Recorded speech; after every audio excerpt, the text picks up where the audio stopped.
बातें आज आप सबसे कहूंगा। अर्थ, व्यर्थ, अनर्थ और परमार्थ।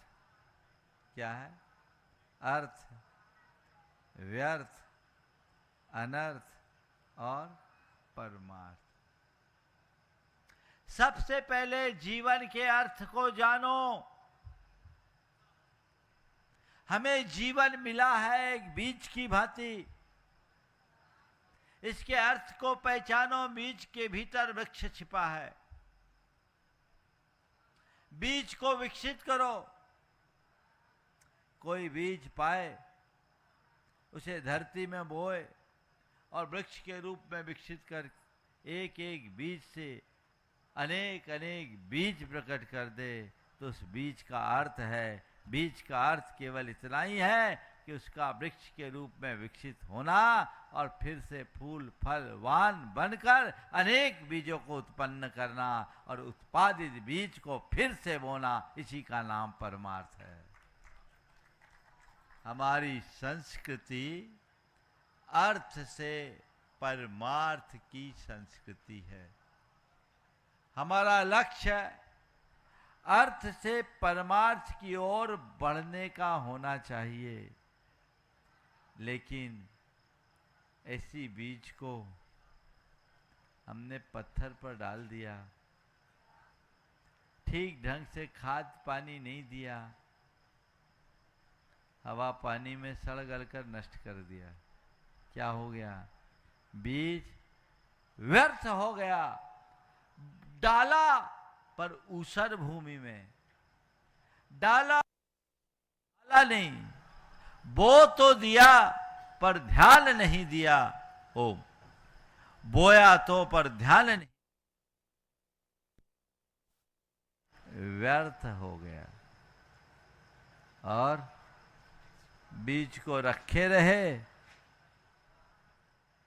न खाया न बोया, बोरी में भरा रखा, थोड़े दिन में घुन लगा, बीज विनष्ट हो गया। ये क्या है?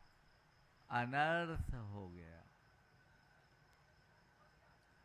शक्ति को पहचानना अर्थ है। शक्ति का सदुपयोग न करना व्यर्थ है।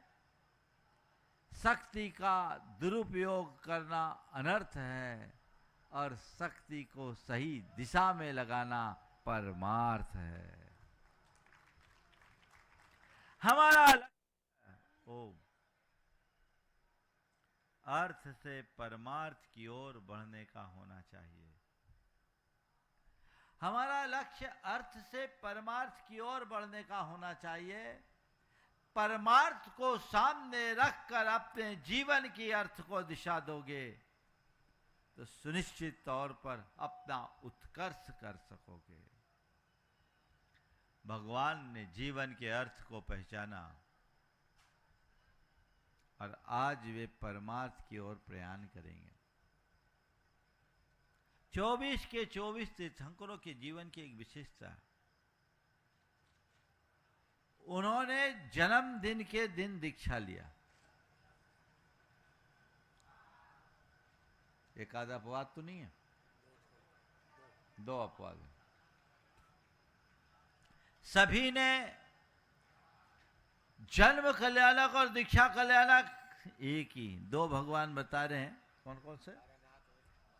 अरनाथ और महावीर स्वामी। इनने जन्मदिन छोड़कर दीक्षा ली। लेकिन बाकी लगभग सभी तीर्थंकर भगवंतों ने जन्मदिन कल्याणक के दिन ही दीक्षा धारण किया। यानी जन्म कल्याणक ही उनका दीक्षा कल्याणक में परिवर्तित हो गया। क्यों? क्योंकि जन्म की सार्थकता ही इसमें है। आप लोग कभी इस पर विचार करते हो?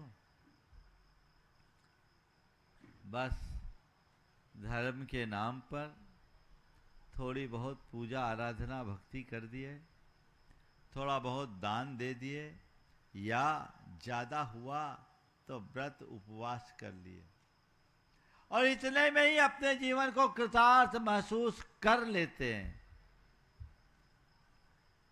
इतने में जीवन की सार्थकता नहीं है।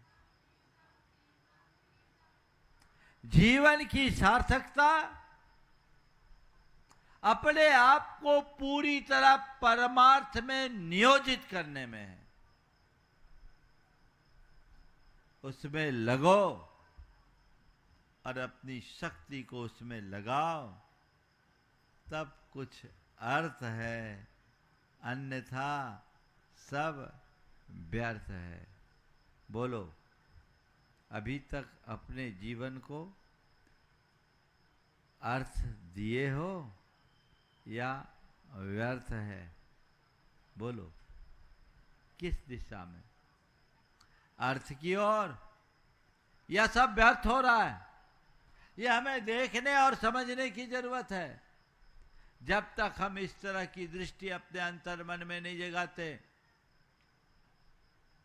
तब तक जीवन में कोई परिवर्तन नहीं आता।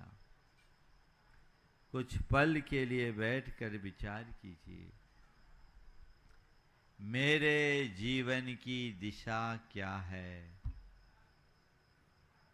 मेरे जीवन का ध्येय क्या है? मेरे जीवन की उपलब्धि क्या है? और मेरे जीवन का उद्देश्य क्या है?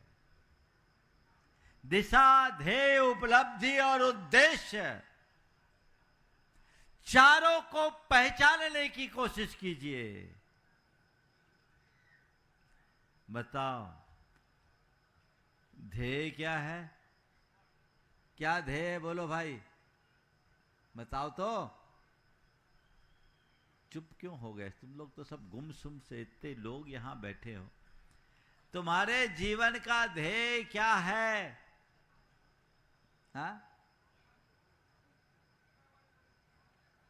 जीवन मरण से मुक्ति। बहुत अच्छा ध्येय बताया ऋषभ जी ने। ध्येय तो तुमने मुक्ति का रखा, कल्याण का रखा, दिशा कौन सी है? बोलो। इसीलिए नहीं बोल रहे थे, क्योंकि पता है, पता है।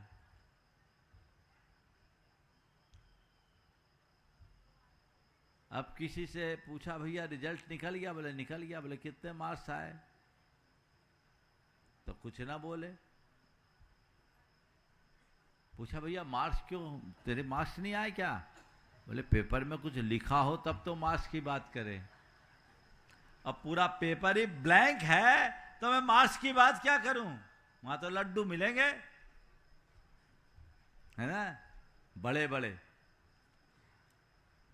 हमने अपने जीवन में क्या किया? अगर मेरे जीवन का ध्येय कल्याण का है तो दिशा भी कल्याण की ओर होनी चाहिए। तब तो अर्थ है।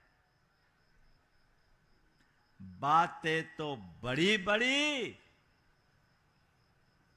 और काम हल्के, तो कैसे कल्याण होगा? आत्म मुक्तता से बाहर उठिए, ऊपर उठिए, बाहर निकलिए। जीवन के यथार्थ को पहचानने का प्रयत्न कीजिए। यह मनुष्य जीवन बार बार नहीं मिलने वाला, बहुत दुर्लभता से प्राप्त हुआ है।